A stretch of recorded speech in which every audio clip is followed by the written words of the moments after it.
I just think I'm too cute to be single, to be quite honest with you. And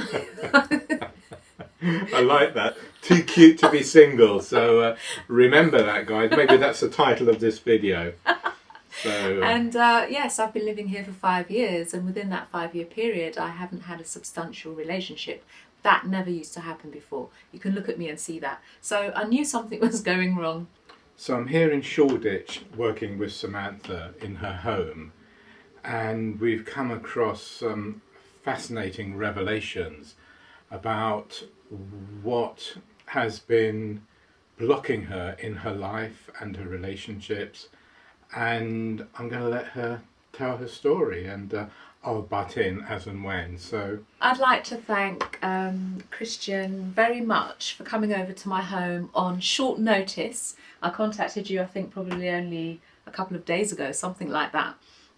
And I was looking for a feng shui consultation, to be quite fair, and came across Christian's work, and I thought, wow, this looks absolutely amazing. And the reason that I was looking for somebody to come in and help me with my property is that I have lived here for 5 years, but yet there's a room in my apartment which I wouldn't use. And if you can imagine going into that room every day just to open the curtain or to file documents, shred stuff, and mainly entertain. But it was a room that I'd set up to be my home office. So inevitably what I would be doing, I would be working from my bedroom with my laptop, or I'd go out on the balcony on sunny days and I'd work from there. But as time has gone on, I wondered to myself, well, why am I not using this room? It's a whole waste of a room. So I thought to myself, well, let's get a feng shui consultation. And thankfully, I came across Christian, who's got a book out. plug, plug. It's called The House Whisperer. I've got my copy here, of which I'm going to take to bed tonight and read. And Christian's promised that he's going to autograph it for me, so I'm looking forward to that. But basically what we've come across today is that somebody who resided here previously, not necessarily the last person to have resided here, maybe the one before, that person's energy was still very much attached to this property and all of their intentions, I can probably only say. So my intentions for what I'm looking to manifest in my life on a personal level, on a business level, was totally in conflict with the energies that were in the property. So we've done a number of things today, and I've actually seen, through using the dowsing rods, for example, when they're all crossing over, not a good sign, not a good sign. So we've done the work and everything's nice and open now.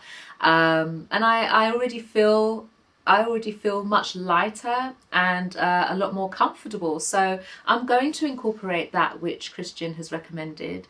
And I just want to say that if you feel that you've got any difficulties or problems, or there's just a feeling you can't manage to shift in your home, I would highly recommend that you get a consultation from Christian, just as I have done and just as many other people have done. It's definitely worth the money.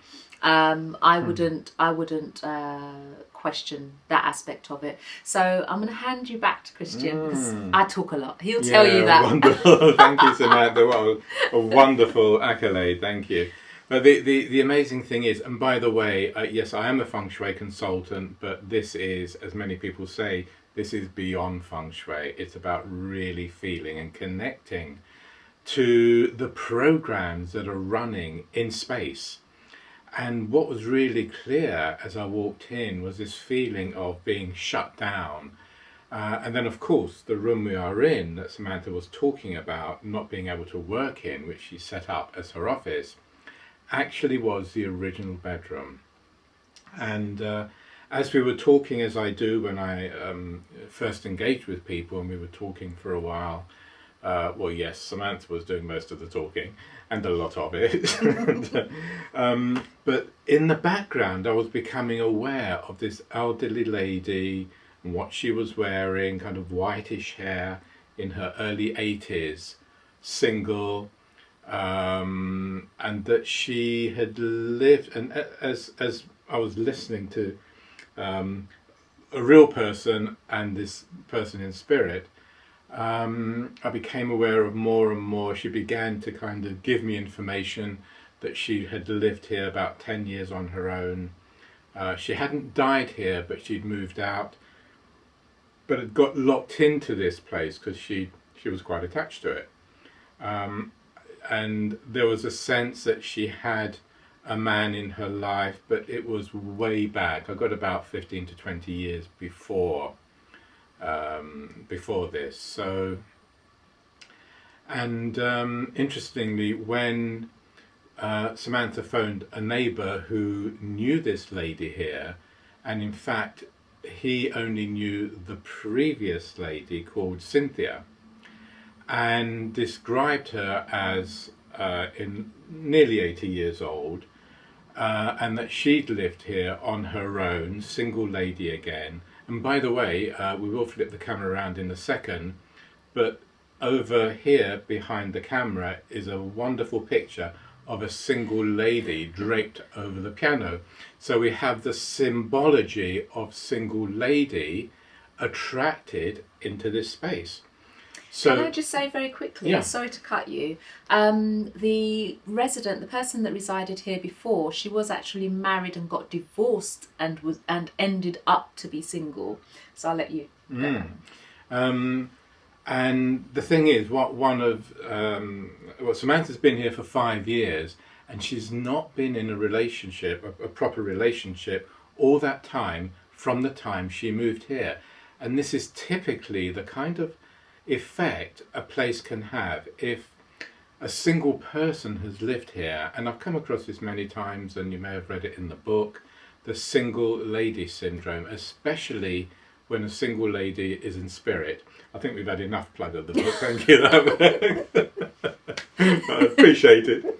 But the thing is, it's, we're not victims of our homes. She hasn't come here and suddenly everything's gone pear-shaped. She has been attracted or called by the energy of the spirit of the people living here.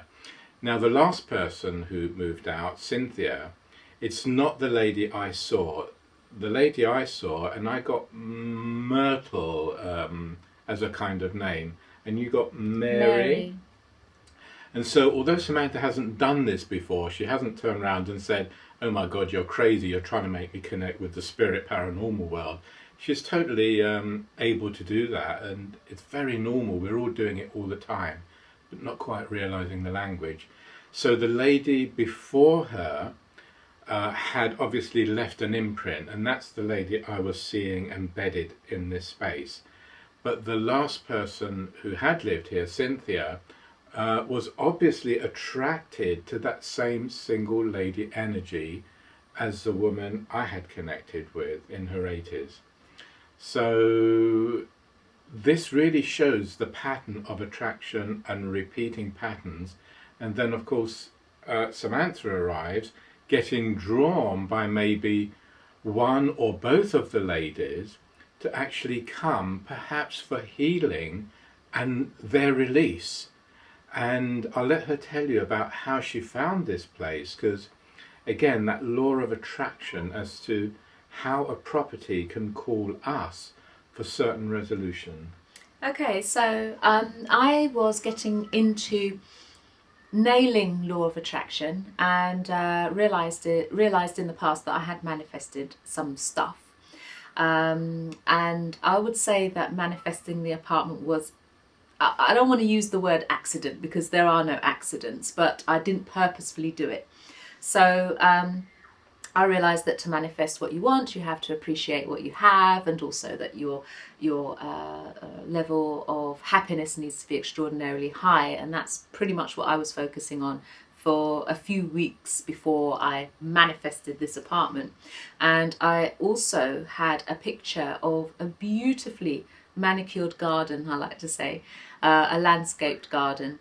And it just so happened that at the end of the garden there was a mansion on it, but it was the garden that I loved so much, and I saved that to the desktop of my computer. And this particular road that I live on, I've been driving up and down this road for years, probably nearly 20 years. It's one of my favourite roads in London. And what happened was that when I manifested the apartment and I came over here and looked from the balcony across the road into the park, I realised that I had seen that picture before, and it was the picture that I had put onto one of my computers. So that's how I manifested the apartment. Yeah, I think, to be fair, that probably what might have happened was that whoever had resided here before, not the last resident, the resident before, may have actually wanted to have been released from this property because their energy was so much tied up into it. And being that I was getting heavily involved in spirituality, law of attraction, Reiki, maybe I was, well, not maybe, I am. I'm the right person for that job in the respect of my open-mindedness and my interests. So it turned out that I was the one that was to move to this apartment to release that energy from it, release that person's spirit from it. And yeah, it's all done, and I'm very happy, you know. But make no mistake, I didn't feel oppressed, or I didn't feel threatened or anything. I didn't have any of those feelings. It was just that there was one particular room in my apartment that I wasn't using at all, really, and I would only entertain in that room. And that was what really started this whole process of me wondering, well, it's a whole waste of a room, you know, what's going on? Why are you not using that room? Why are you going everywhere else? And I think that's a really important point, because a lot of people are afraid of the paranormal world, the spirit world, the ghosts.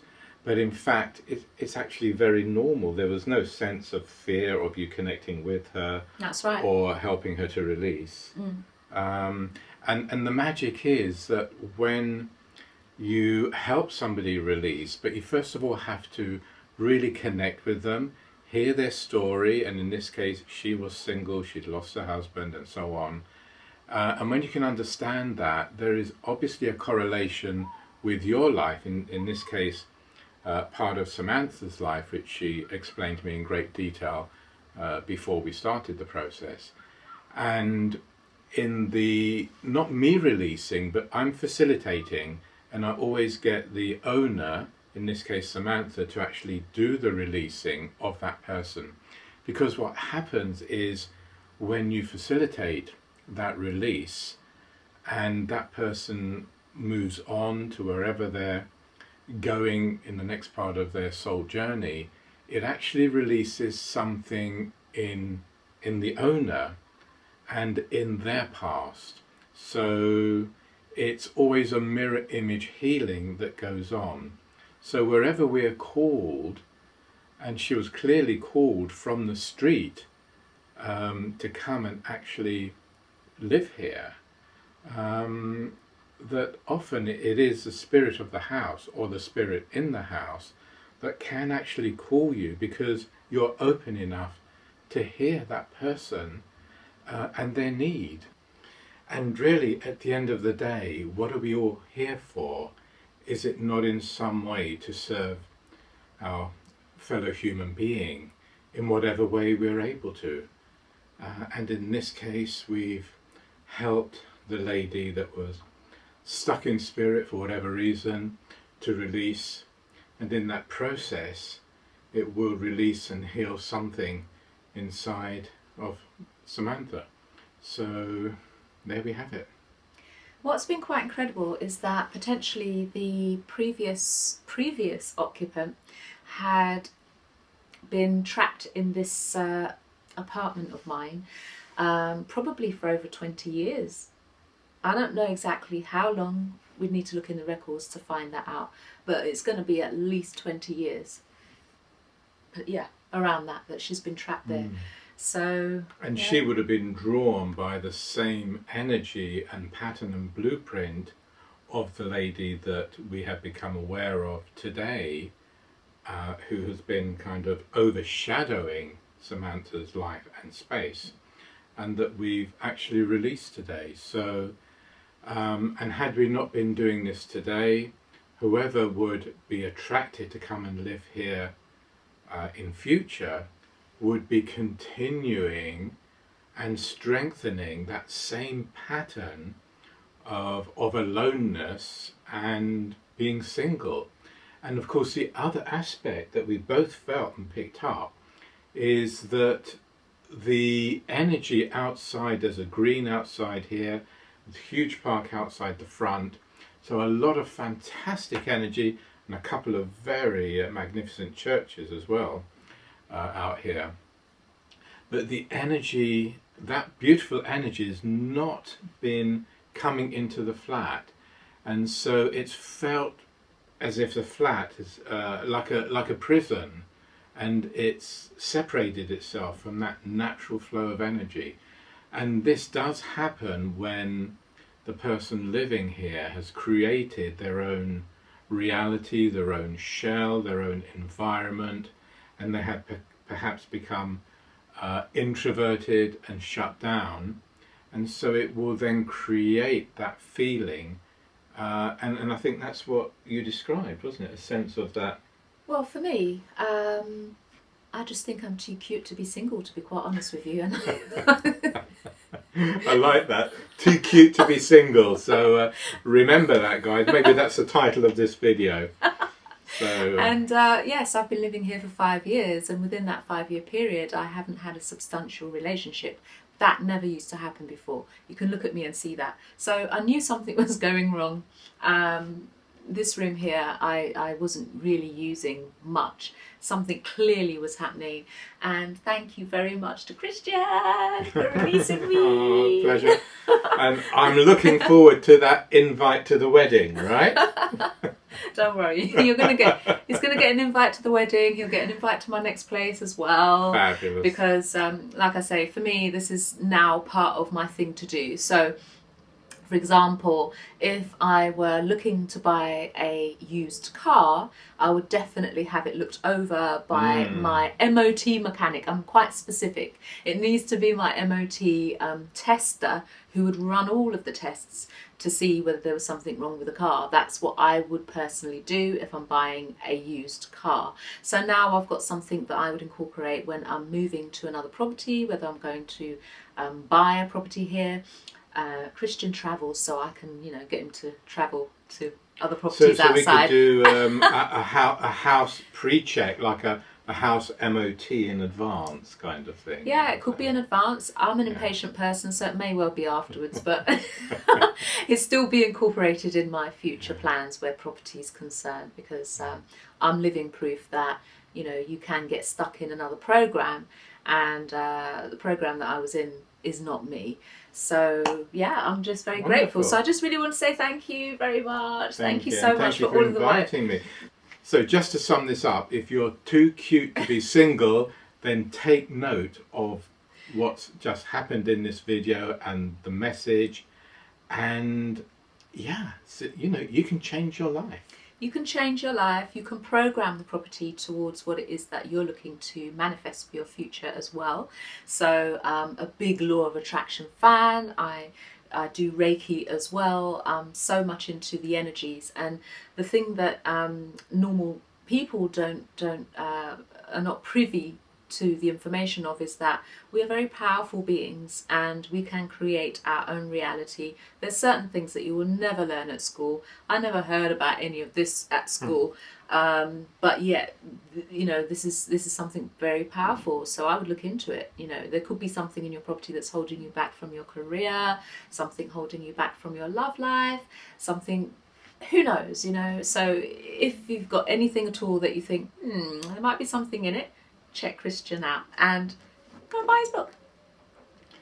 I love this lady. Such great PR. I mean, this is amazing. I mean, plug. Thank you very much. You're very welcome. Thank you again for coming. Wonderful. Over and out from me. And bye.